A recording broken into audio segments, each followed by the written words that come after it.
அனைவருக்கும் வணக்கம். கழுத்து வலி, கழுத்தை திருப்பவே முடியாத ஒரு பெயின் நிறைய நாளா இருக்கு.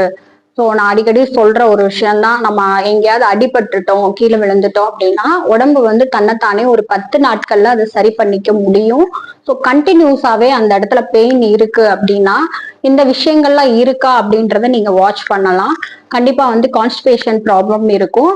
அடுத்து பாத்தீங்கன்னா புளிப்பு சுவை அதிகமா கேட்கும். ஆனா எது கழிச்சுக்கிட்டே இருக்கிறது, புளிச்ச ஏப்பம் வர்றது.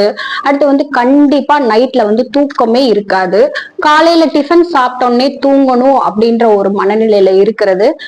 கண்டிப்பா பாத்தீங்கன்னா கண்ட நேரங்கள்ல சாப்பிடுற ஒரு நிலை, பசிச்சு சாப்பிடுற மாதிரி இருக்காது, ஆனா செமிக்காது.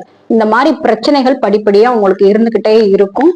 நம்ம என்ன பண்ணுவோம்னா சாதாரணமா கழுத்து வலி அப்படின்றதோட நம்ம என்ன பண்ணிக்குவோம், மைண்ட் செட் பண்ணிக்குவோம். கண்டிப்பா அக்குபஞ்சர்ல நாடி பரிசோதனை பண்ணிட்டு இதற்கு முக்கியமான காரணம் உரிய அந்த புள்ளிகளை நம்ம நெடிலிங் கொடுக்கும் போது படிப்படியா அந்த வலி குறையிறத நம்ம பார்க்கலாம். ஒவ்வொரு விஷயமும் நம்ம பாடி என்ன பண்ணுது நம்மளுக்கு இண்டிகேட் பண்ணிட்டே இருக்கு. அலர்ட்டா இருந்துக்கோங்க. தேங்க்யூ.